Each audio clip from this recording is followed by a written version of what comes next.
You are tuned in to Kids In the pit.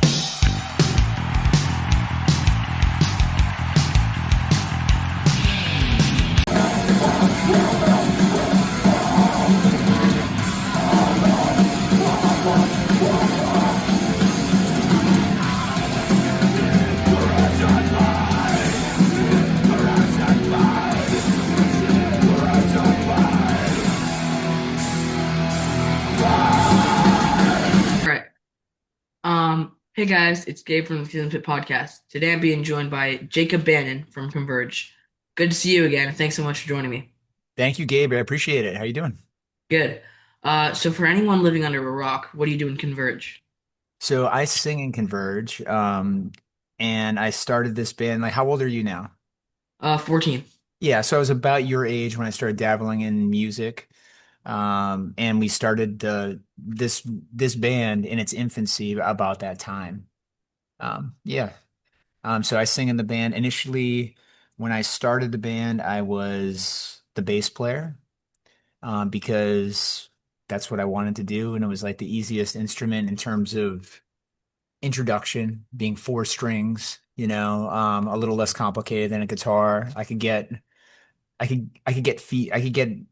sounds out of it faster. So that was my thing in our band. For the first, like year or two of our band, just kind of messing around, playing covers, doing the thing, writing an original here or there, and we needed a singer. Eventually, Kurt joined our band a couple years in, like maybe I think it was about 2 years in, and we wanted to start playing cover songs that were uh, above our skill level, and we needed a guitarist that was able to play solos and just be more technically proficient. And he was the guy in high school that could do that. And yeah, so he joined our band at that time, and that was like the foundation of our band. Nice.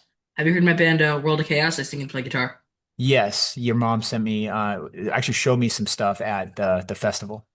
That's super cool. I know that Nice. DRI is your jam, right? That kind of Yeah. world of stuff.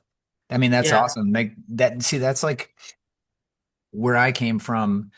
At the time, like I'm about like your mom's age, like, like all that stuff was like in its golden era. So like I was, like listening to Crossover and like Thrash Zone, like, wore that record out. I remember like our when the guy that actually joined our band to play bass after like wore a Thrash Zone shirt like incessantly for like his entire high school run. It was like his deal.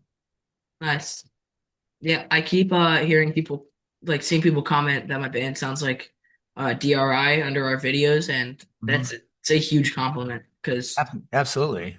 Because yeah, you're doing it right. It's like really good, like foundational thrash. It's like it's awesome. mhm. Right Thank on. you. Did my mom show you the videos of me playing guitar with them on a couple shows when Spike was in the hospital? Yes. I thought that was super cool that you got to do that. How did that feel for you? Was that crazy?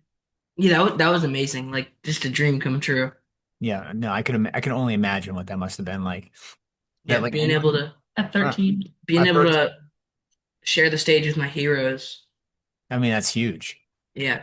Like, I don't know. I have memories like that of just like being near the stage of bands that I liked, when I was a kid, and like that's like what lit me up and wanted me to play music and to do it, just to do it in general, just being a a creative person.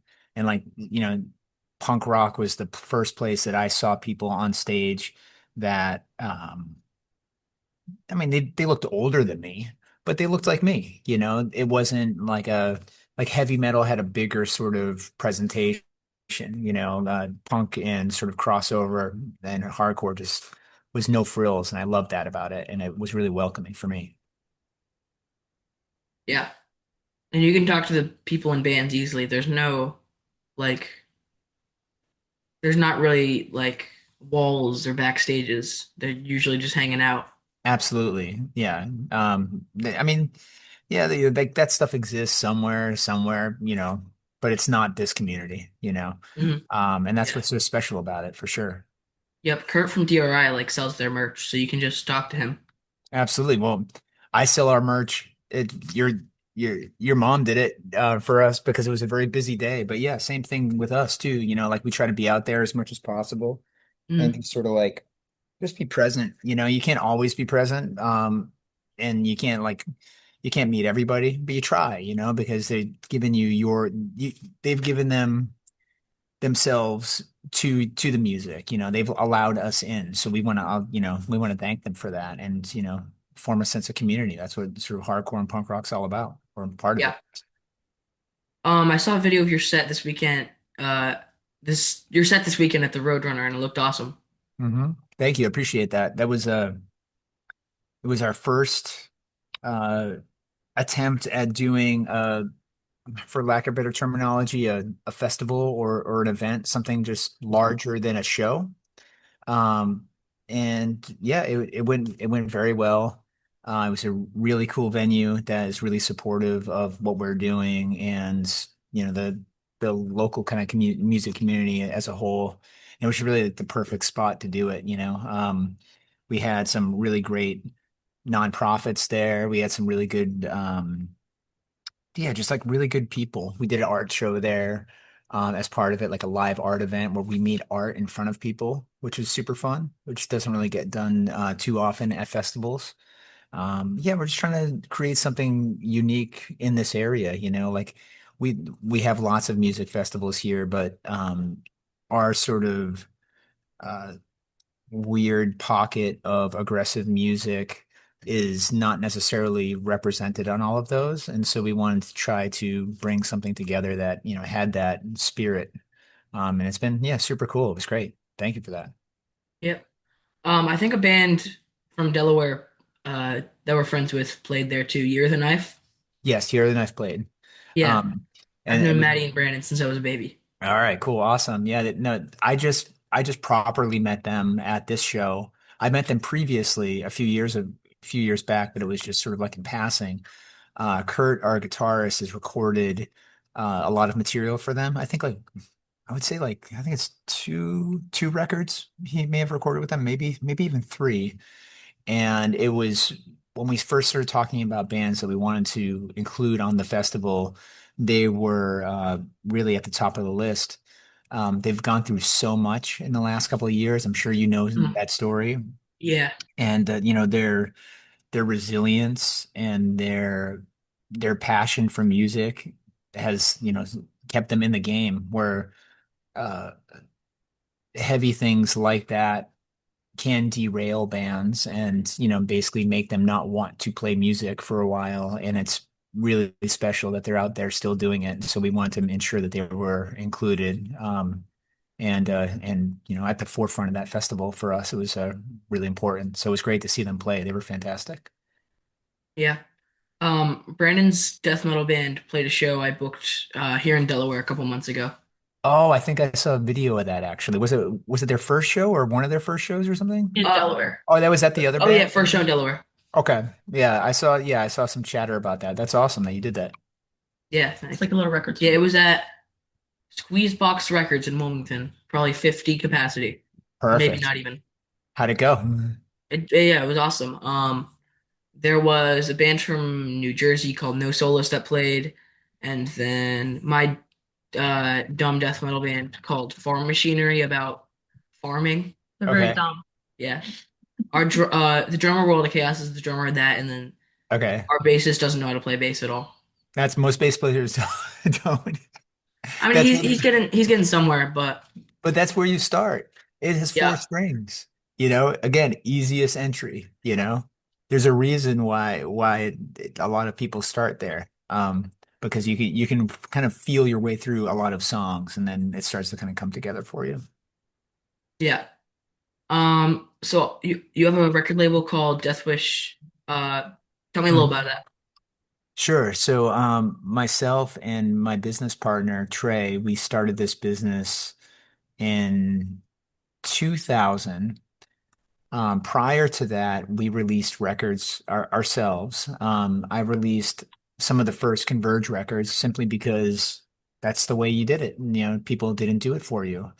Um, and I read Maximum Rock and Roll, and I read a variety of things like, how do I do this? And kind of like checked out all the fanzines at the time. It's like, I think I can handle doing this. And I, pressed some of our first records. So I had some experience. Um, I was designing a lot of album art for bands at the time in the late 90s. And often I was being presented projects when they were sometimes not even recorded yet. I was like in the making of the record with people. I would be making the artwork, and then I would be making the packaging and all of the merchandise and posters, all the stuff. And I was submitting it all to manufacturing again. And it's kind of going like, I'm already doing this. I'm doing it for other people. Maybe I should just create a create a label, a proper label that, wasn't, just us releasing a record here or there sort of thing. Just really try to do it. So we scrounged together, some money and put out our first CD under the label, which was a split. Uh, it was a split between Converge and a band called Hellchild from Japan, and it was actually going to come out on another label, and the label folded, so it sort of fell into our lap. We were like, "Oh, we have this opportunity. Let's try to do something with it. We've already spent the money to create the record. We might as well actually release it."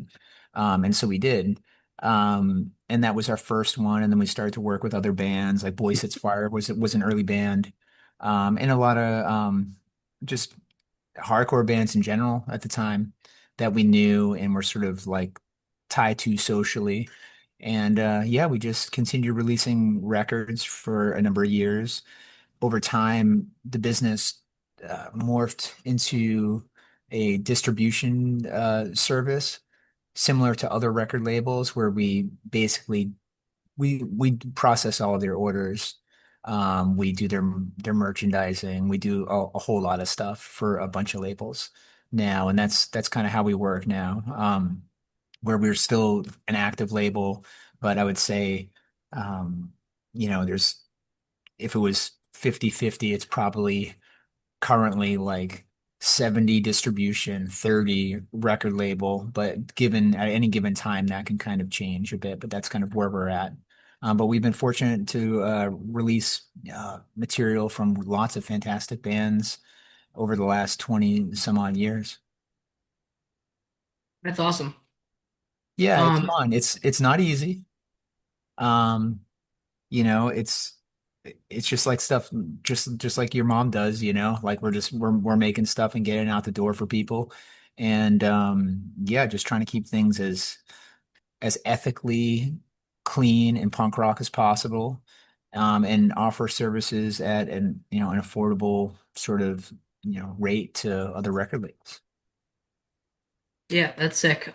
We just released our World Chaos record earlier this year. It's an EP, but we did a one-sided 12-inch. So, Sick. um, Awesome. Let's get them in the well, store. it's two EPs technically, but it's only like 13 minutes of music. So Well, that's fine. You don't have to, you never have to 16. look at the minutes. 16? 16 16? minutes, one-sided. Oh, There you okay. go. What did you do with the other side? Did you leave it totally blank? You Yeah, Yeah. it's left just it? blank. The Nice. album's called Erased from Existence. So on the other side, we put a thing that said, this side has been erased from existence. Sorry. That's Or something like that. I don't remember. that's sick. That's fitting. But it was It's a like a good. better, it wasn't that much more expensive to do Yeah. 12. So And No. just people can sell them for 20, we sold for and 20. I think people like them more. Because a 7-inch, you can't sell for more unless Like you're 10? like, yeah.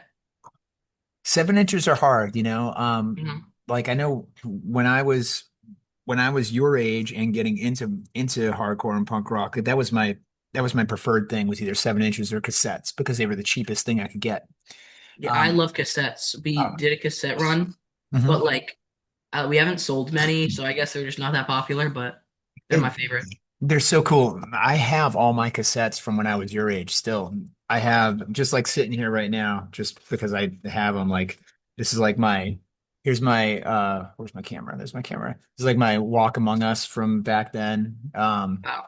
Here's my my Judas Priest Defenders of the Faith from back then. This is what 1984. So I was I was born in 76, so wherever that made me, that's when I got this. Old. I'm Stormtroopers 2 years younger than you, You're All right. right, or there you go. older. Okay. Years older. Um, Stormtroopers of Death, Ooh, original when I was a kid. that's amazing. I What won't. are your tapes? Are they upstairs? They're Motorhead. upstairs under my desk. It's the best. Like I have a two mail bins filled with them. And I prod and this one is kind of newer to me, but like by I say newer, I probably bought it like 30 years ago. You know what I mean? I probably bought it when I was like Yeah, 20. But yeah, so cassettes were my jam, and I still have them all. Um, and they're great. They're probably mostly unlistenable now in terms of age. But yeah, no, I just love the size. I love the yeah. pack. I don't really listen to records that much, even though I have a ton, because it's just like you got to take all the stuff out. Like there's the jacket, there's the sleeve, Sure. and you have to like. I think it's just a lot easier with the Yeah, cassettes. I got a few of yours. Okay, so we got DRI Thrash Zone. I think it's an Yeah, original the original casting. was yellow. Yeah, that's it. Yes. A guy at one show gave it to us. It's a band from Florida that we're friends with, Domain. Cool. Um, I don't remember this one. I think I bought this from some show. I don't Um, remember who it is. Not Okay. really. But There- I mean, whenever like I see a local band, I'll buy their tape. This band, Brandish, is amazing. They're Okay, like cool. old school like crossover thrash, and we played with them last year, a year from yesterday actually. Sick. Anthrax. Nice memory. Perfect. There you go. We got He's Mouthful of almost My, done. Front. I only brought a few. Yeah, I have that exact cassette still. nice. Yep, Uh, legit. Suicidal Lights Camera Yep. Revolution. Oh, that I have that up there too. You know, Fulci. This I'm band is amazing. that band's really cool, and people don't pay attention to that band yet, and they should. Yeah, Suicidal is probably the band that is uh, at least it's semi-responsible for our band existing in the sense that we were all super fans, and when we wanted to play covers, when we were trying to figure stuff out, You Can't Bring Me Down just came out, right? So that would have been, I don't know, we were in high school whenever that was. And none of us were Rocky George. We couldn't play like that at all, do anything like that. He's such a cool guitarist. Um, and we got Kurt to play the solo and You Can't Bring Me Down at a practice. He came and he was like, I think I know the song. And he did it. And it was funny. None of us knew the song at all. We really like I kind of knew it a little bit, not, but I could hack my way through, but we did not put in the work. He did. He knew it, from beginning to end, like easy peasy from the outset. That was like his like entrance into our band. yeah. We cover Subliminal sometimes, and Suicidal is probably responsible for my existence since they're the band that got my mom into hardcore, and Sure. she met my dad at a hardcore show. Yep, there you go. So Suicidal brings everybody together. And Yep. it's cool now. Have you talked to any of the guys in Suicidal now? Yeah, so I've met Mike Muir a couple of times. I've met what's his name from a Dillinger Escape Plan, Ben Ben. Weinman. Yep. Yep. Super Uh, cool. and then Ty Trujillo I've talked to a couple times. He remembered the name of your band, Yeah, right? he remembered World of Chaos, which is Oh, pretty hell cool. yeah. That's He awesome. said, I haven't checked out your band yet. World of Chaos, right? Or something. Yeah, yeah, Okay. He may not have But checked he, it out, but at least but he he knew. remembered the name. Yeah, no, absolutely. No, that's huge. That's great. Yeah, yeah. like, yeah, now to me, it's really fascinating, because we have friends in that band now. And to me, I've always held them on such a high pedestal in terms of being an influential band and also like I mean, celebrated by the people who love and appreciate and understand that band, but they don't, if there was a big four, they're number six, you know? They're like right there in terms of influence and, sort of importance of crossover being a thing and the blending of metal and hardcore. So I don't know. I just feel that they deserve more credit than they get. So I love when I hear that younger people are acknowledging that band, and I love that they're having a new life now and a new chapter, and touring and doing their thing. Mhm. Yeah, Ben followed my Instagram because he says he wants to be on the podcast, but then my Instagram got disabled. So now you'll Okay. never get Oh contacted. Yeah. no. Tell him to Well, refollow. Yeah, yeah, I'll tell him to refollow. I'm It's yeah, like I've been communicating him. Like I never really, I've known him forever, but we weren't tight. For whatever reason. But lately, when we're around each other, we've been, spending a lot of time talking, like Ben and I. So I could probably reach out to him and give him a nudge. Yeah, that'd be because great. it's a new Instagram. He'll never think to do it otherwise. Okay, Yeah. cool. Yeah, absolutely.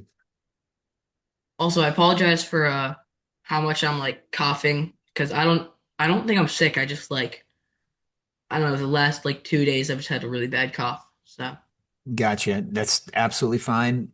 I'm a mess since we played on Saturday, and we had so much activity leading up to it. And we did this, did the live art thing. And I don't lose my voice from singing or from yelling typically. But I will lose it from talking for long amounts of time. So when uh when I'm in an environment like a show, I try to I'll try to socialize, but I also try not to talk too much because it'll sort of tax my voice and I'll lose it faster than if I didn't. So since the show, I have my voice has barely been there. I've been like, kind of gravelly since then. I'm still kind of gravelly today. It'll probably go away tomorrow or something. It's pretty typical though. yeah. Did you guys get snow up there? We got a little snow. We actually got snow on the way home from that show. So we were super tired, driving the vans back and trying to figure out if we were going to load our gear, what we were going to do. It's like, 1, 2 in the morning, and the snow started to come, and we didn't know how much snow.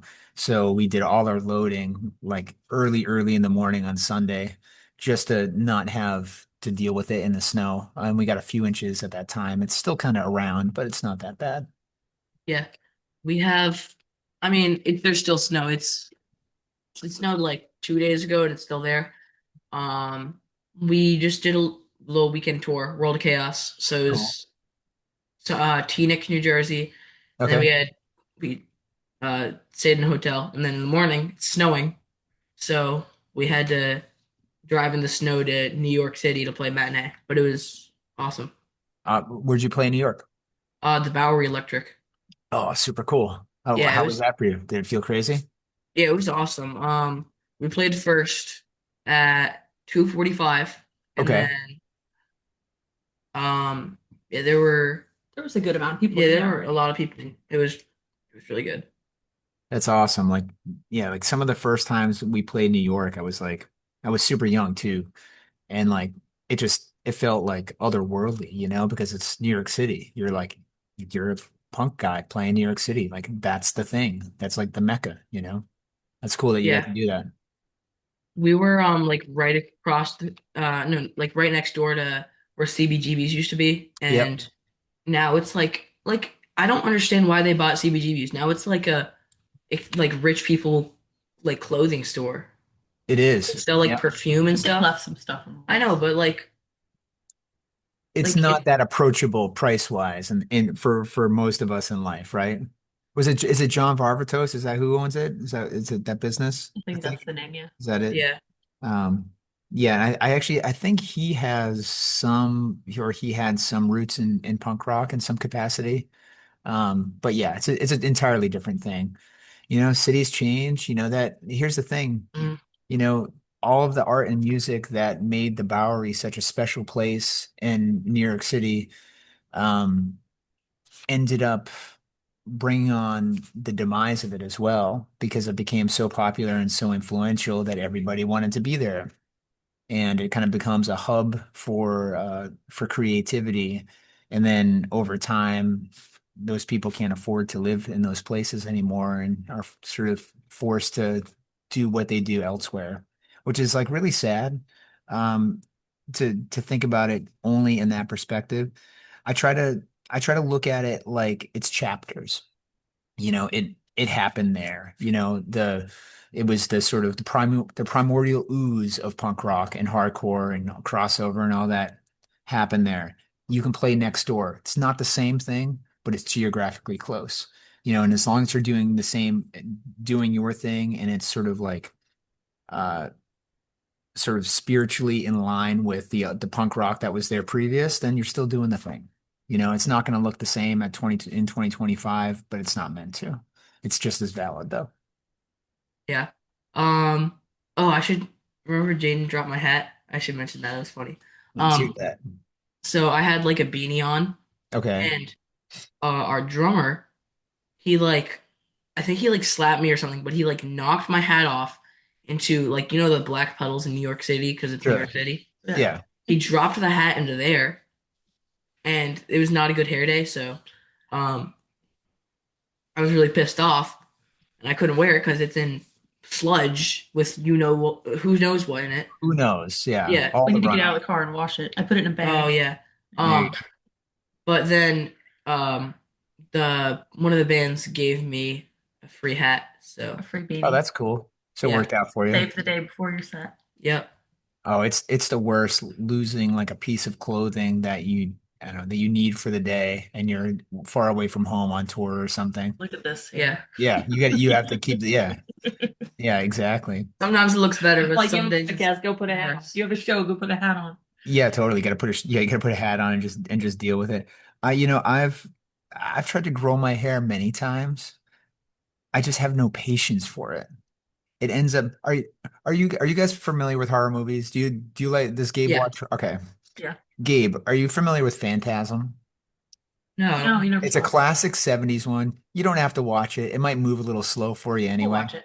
You'll watch it, but you'll be good. Start with Phantasm 2 is more of like an action movie, to be honest. So you might like that one a little more. Anyway, there's the Crypt Keeper and or not the Crypt Keeper, what's his name? I'm forgetting his name. The tall man in Phantasm. And when I grow my hair, because I've always had the same like high hairline, it looks like the Phantasm guy. So I just don't do it. Like I try and then I go, I look Oh, like the Phantasm guy. I can't deal with this. yeah. Yeah, you got to see him. You'll find him, the Yeah. tall man.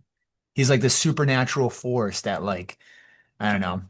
I think he's kind of like the evil guy in the whole thing. He controls the balls with the drills and stuff. It's Kind pretty. of bald on top and Yeah, that's the thing. Yeah, exactly. So like my hair grows super thick on the sides and is never grown like heavy on the top, so it just goes. So it just always feels weird to me. The rest of the guys in my band are real hairy right now. So I'm like the only guy with short hair in my band right now. I'm a little envious of it. I'm definitely envious of our bass player's hair. He has like the best hair in the world. Lucky. that Nate. Wait, who's Yeah, Nate? Nate's the bassist. Yeah, yeah, he has. I yeah, I interviewed him like 3 years ago. Sick. I'll let him know that I did this that I did this interview. He'll be psyched.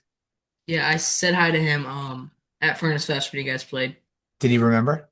Yeah. Yeah. All right, awesome. Sick. So cool. Well, thank you for like watching us at that show. That was a fun one. Yeah, that was awesome. Right before What Dillinger was your Escape favorite Plan. band? What was Dillinger? Dillinger. Yeah. Yes. Dillinger was best set of the whole weekend. Oh, Just they were like sick. I mean, they recreated the classic moment from like what 2001 or whenever it was. Yep, they're doing The all the fire breathing. torch. Yep. And Dimitri was all messed up at that show. I believe he set himself on fire like a few days before that at a show. And his hand was in bandages. He didn't he played it off well. He didn't show anybody, but it was nasty looking. You know, battle wounds. What are you gonna do? It's part of the art. They're, I mean, they're just something else. I don't know how they do that. You know, I'll relate this to you. You might think this is a fun story. So, actually, was at that show. I I went up to Ben. So we're in the back behind our stage, and us and Dillinger are next to each other because we know each other. So it just kind of makes sense for us to be around each other. And I see Ben just kind of hanging out, and I just go up to him and I say, "Hey, if you do, I was like, do you have a minute?" He's like, "Yeah, I have a minute, whatever." And I'm like, "Okay, cool." I'm like, I've always wanted to ask you this about how and why, like, how and why you joined Suicidal, because to me, as I said to you already in this interview, Suicidal are a very important band to me. Um, again, people write them off by name, whatever. They've all, if anything, they were like one of the first like heavy emotional bands. Like now your mom could probably relate to this. Like there's heavy stuff, when you're a kid and like, it's not just aggression, it's talking about they're talking about real world problems and some stuff that they're facing and sadness. And I just like really connected with that band. And also it was kind of fun too and still looked cool and it had all the moving parts that I loved as a kid. It was just like really important to me. And so I went up to him and I was like, "Hey, I want to ask you like I have a theory as to like why you joined this band, because most bands that get into into their later years that have revolving members, they rarely get somebody in the band like Ben, right? Like Ben is known for being the guy in Dillinger. That's his band. It's a huge band. He created the sound, he created the identity. So now when that band's on pause, he's doing Suicidal. And I was like, I think you joined your favorite band. I'm like, I think that you joined the band that brought you to punk rock and hardcore. And the way I see you play, because when I watch him play with Suicidal, he's so happy and joyous. And Jay, the drummer, who we know as well, is like happy and joyous. And they're having like the best time of their lives doing the thing. And I'm like, I think that this is just as important as anything you've ever done. Like you're actually in the band that brought you to the dance. And he said, Yeah. absolutely. He goes, that's it. I said, okay, that's great. Really glad I read that correctly because I think it's awesome that he had that opportunity to do that and he's, happy in that band because, you know, doing this, even though we all love it, it's hard, right? Like when you went to New York, hat falls in a puddle, not the best day, you know? Stuff's not necessarily easy. Traveling gets kind of hard. You get worn out and seeing Your him mom gets worn out. toured out, yeah, it is toured out, like for sure. Like there's like you need time to decompress after it. It's like a whole thing. People don't talk about it that much, and he is in this band that lights him up and it's awesome, at this point in his life. And I think it's great. And I love that Dillinger is active as well in their incarnation now. It's super cool. Yeah. The drummer's Jay Weinberg, right? Yeah. Yeah. Yeah. So Jay's great. Yeah, the drummer World of Chaos is a huge like Slipknot fan. Yep. Sure. So I met him uh at Furnace Fest and had him like have I took like a video saying hi to him and he thought it was really cool. Super cool. That's awesome. Yeah, he's a great person and a fantastic drummer, super creative person. He's a life artist. He'll never stop. Yeah, wasn't he in Madball for He a was in short period Mad of time? Yep, he was in Madball. He was in Against Me as well for a handful of years. And then he did Madball. I think Madball was previous to that. And actually it and after that, another friend of ours ended up joining Madball and playing drums. He was also in other bands. It's funny, everybody's just related, just doing sort of musical chairs. Yeah. Oh yeah. So we have a Suicidal Tendencies ripoff shirt. It says World of Chaos and then on the Sit. back it says Skibbity Thrashman. I love skibbity thrash metal. I don't know if your mom told you, but I have two boys, 8 and 11. So they're kind of like in that skibbity world right now. Skibbity and 6-7 and all the jazz, Six step, yep. it's all happening. It's my life. Yep. Eh, I was gonna say something I forgot. I think there's oh yeah, so for Dillinger Escape Plan, do you know like Mhm. what they use to shoot the fire out of their mouth? Yeah, alcohol, It's Wow. like liquor. lighter fluid. Ugh. Yeah, it's not. It's real deal. It's There's straight up lighter fluid and alcohol. yeah, I believe so. I'm sure they've come up with concoctions they probably improved their concoctions and figure it out. But when our friend Brian Montori used to do it, Brian Montori is an incredible visual artist. Okay, he does. You see the Full of Hell album cover. Are you familiar? You're familiar with that band? Sorta. Okay, so if you picture their album art, they have one that sort of looks like it has a bird wing on it. It's like a turquoise and orange cover.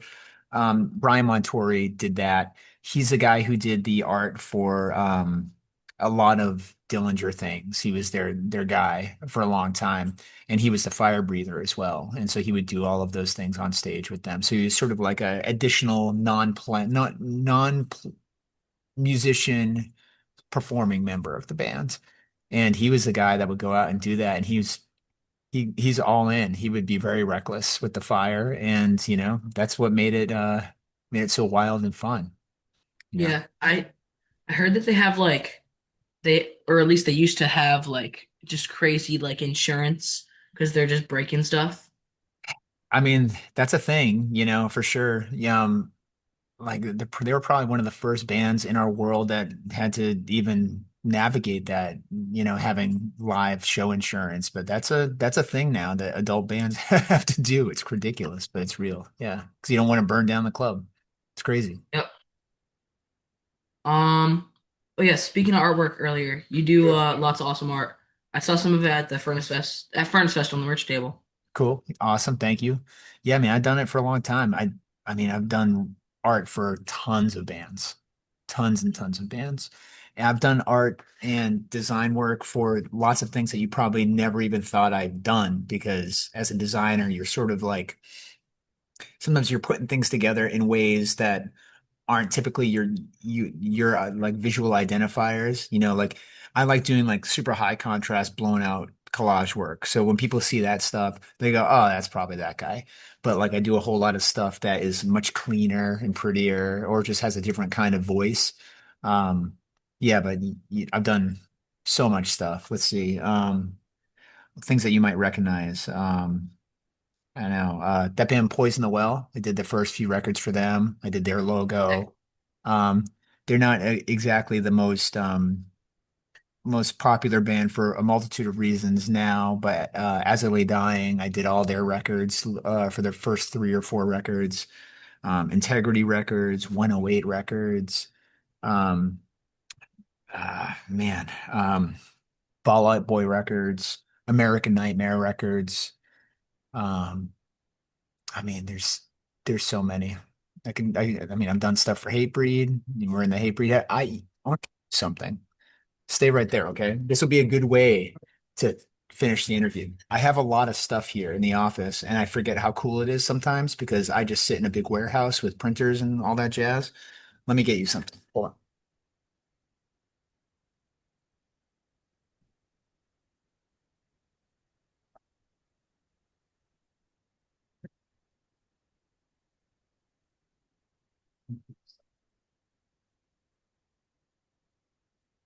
So,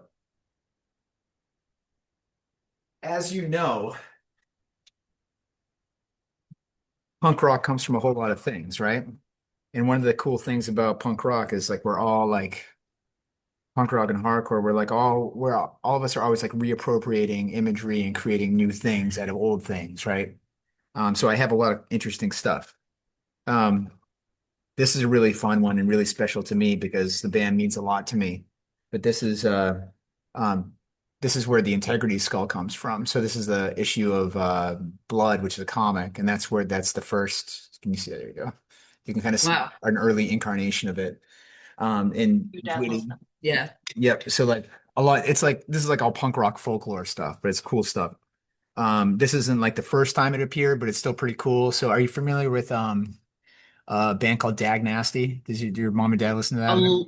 l- I know them a little bit. Brian Baker was in it. Oh, Wasn't Brian Baker in it? Yes, Brian Baker was yeah in Dag Nasty. Some of his like some of his best guitar work, honestly, for like melodic hardcore. Um, this is the Virgil Finlay like fiery head. That's where that logo comes from for Dag Nasty. Um, familiar with Danzig, who is to me one of the greatest living vocalists of all time. This is where the skull comes from, right there. That's the original issue of Crystar. See that there? that's Uh, crazy. it's pretty crazy. So first like and it turned into that, so he redrew it at some point. He was that way he was and he's an amazing visionary, and that was how the Misfits did all their stuff. That's how Sam Hain did. That's how he did. That's how I do stuff. But the coolest thing I have, or one of the coolest things, are these. You know what these Like, are? are those hatebreed maces? These are the hate maces. Damn. These are the hatebreed maces from the cover of Perseverance that they set on fire for the cover of that record, and ultimately, like represented on merchandise like your hat and all that jazz. But yeah, these are the original ones. Uh, Jamie didn't. I don't think he had a place for them, and they ended up in my hands at some point, and so I just told him I'd keep them safe, so I have them. So they live in my office. Are those like so that album's just a picture? Yeah, the fire. Wait, can you That's a pull it up real quick? real deal mace. Yeah. That's Yeah. So, insane. yep. So these are them. Just Which one? Which album? Perseverance. yeah, Perseverance. Yeah. So these are the original Perseverance ones. He knows his hatebreed. Yeah, it's Images. pretty. Oh, cool. That's crazy. Well, Isn't it's on that your hat. crazy? It's Yeah. on your yeah. There they are. So it's kind of blurry. So you guys talked about suicidal and hatebreed today. Yeah. Yes, talked about them both. They're important to talk about. They're both historically super significant bands. Hmm. Um, Jamie as a guy, he was the one of the I think he was the first promoter that brought our band out of Massachusetts. And when he was, I think he was, I'll ask him, I think he was 14 years old. He booked a show for us, 14 or 15, in Connecticut. And it was our first show out of Massachusetts. And we drove there and we played there, uh, us and Overcast. And Josta 14 played together in, I think, New London or New Britain, Connecticut. And he booked a show. Rode his 10 speed there. I remember that. It's great. Wow. Yeah. Yeah, Yeah. I had Wayne from Hatebreed on here like probably a year ago. Awesome. Wayne's fantastic. Yeah. They're all Super awesome. cool. They're all awesome. We have deep friendships with like all members, past and present, with that band. And there's just a super important band for heavy music for sure. Yeah. Was that your first hardcore show, really? What, this Yep. is hardcore? Yeah. I mean, first time you saw Hatebreed, and that night you were like 10, and that night you said, "When can we see Hatebreed again?" Yeah. Yeah, they're like a great introduction for that because it's like, yeah, just like really good to just like just basic, heavy, has just enough substance in there to pull someone in. It's a great entry level band for sure. Wait, no, wasn't Sick of It All my first? Oh, you're right. Yep. Well, Sick of It All is genius as well. I mean, you can't That's a go good wrong first. there. That's a good first. Absolutely. And the Yes. first show at all was Bad Religion. Right. But that was like Yeah. a big, concert. I mean, it's not like a Yeah, it's a Isn't it? show adjacent, yeah. more of a concert. But when did you see Sick of It All? How old were you for that? I mean, I've seen them You were 10? dozens of times, but Okay. yeah, I was 10. Was Yeah. it so there was the auto bar? Then did we see them in Philly? Philly was the first one. Where was And you Philly? hung out with Lucy. Where was Philly? Oh, that bowling. Um, Brooklyn Bowl. Was Brooklyn that Bowl. my first one? Yeah. Yep. And you made good friends with Lucy, and that you Mhm. guys have been like you were Best besties friends for a ever couple of years. ever since. Pete's daughter. Yeah. okay, cool. They used to talk like every day. Oh, that's The awesome. interview with Nate. Nate, Lucy was co-hosting. Oh, Mhm. that's cool. That's awesome. Um, yeah, that band also changed my life too. I was super young when I saw that band for the first time. I was in high school or middle school or high school, and they were like one of the first hardcore bands that like just really sunk their teeth into me. Them and Agnostic Front in New York. That was like why I wanted to go see shows in New York, and just like see stuff and just be part of that world for sure. That's awesome that you connected with that band. They're a really special band. Yeah, they're great. So where's your favorite place you ever toured? Oh, great question. Let's see. Well, my favorite place in the whole world is obviously where I live, but the favorite place I've ever toured is probably Japan, I would say, or New Zealand. And the reason being is that they are uh hold on, sorry. They're so unique and they're so vastly different than the environments that I'm in every day.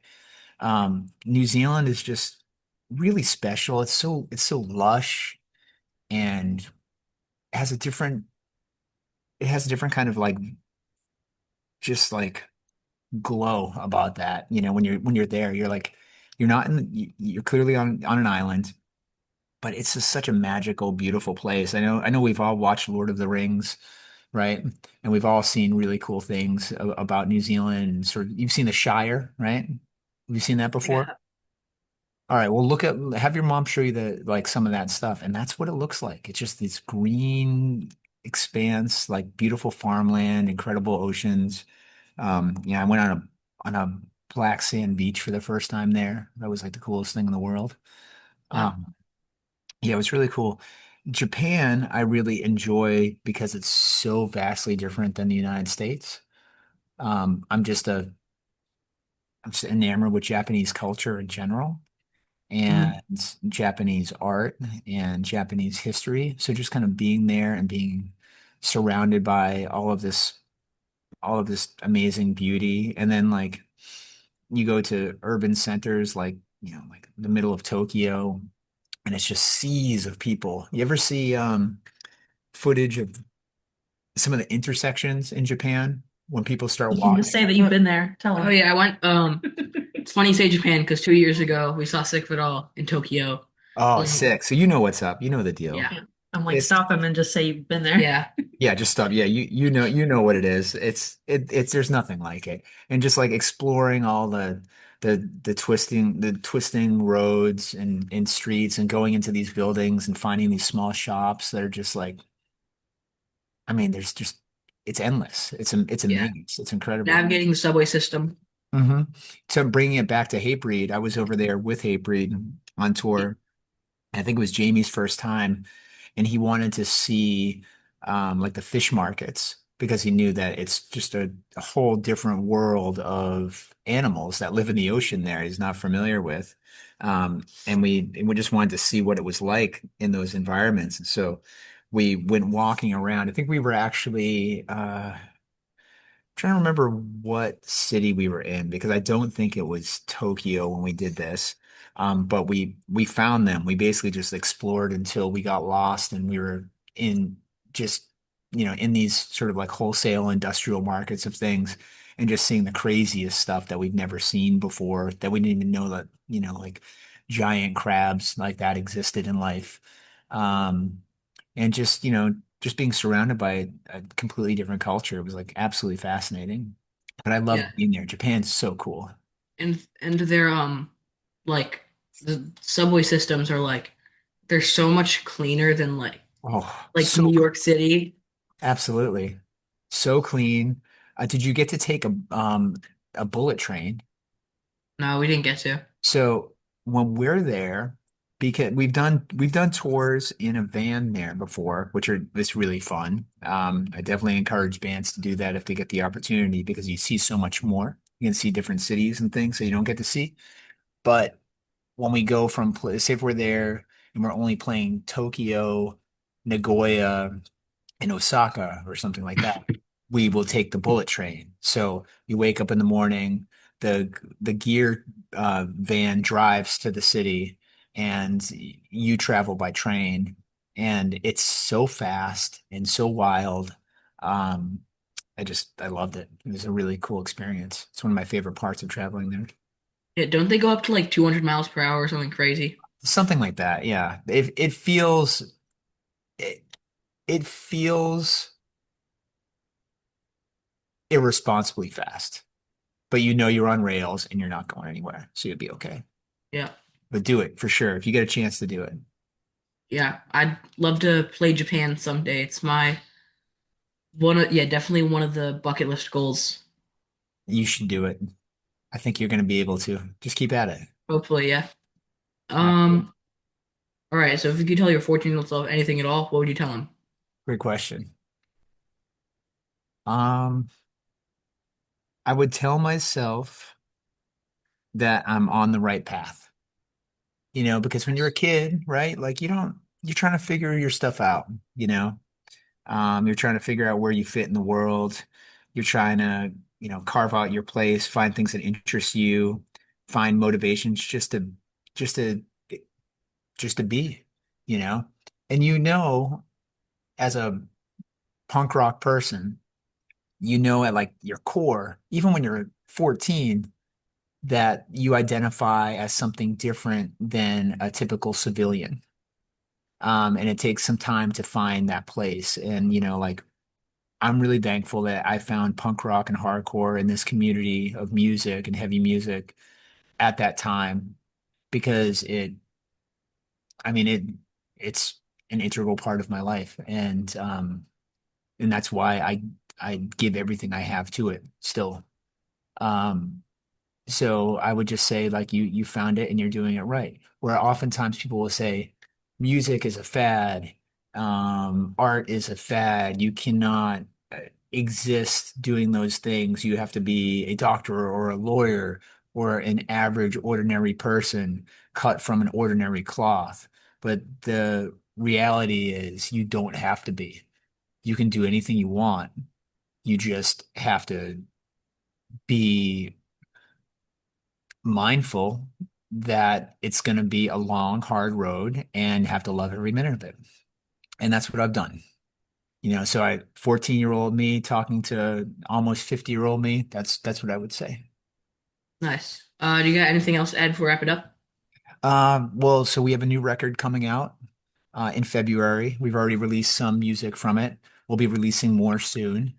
Um, and yeah, just like thank you for your time. And if people are connecting to our music through this conversation. Check it out, see what we're all about. And yeah, I appreciate it. Yeah, thank you. Hey, thank Um, you guys.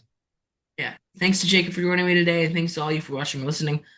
Please subscribe to my YouTube channel and follow me at Spotify and other streaming platforms. Until next week, bye. Thanks, Gabe.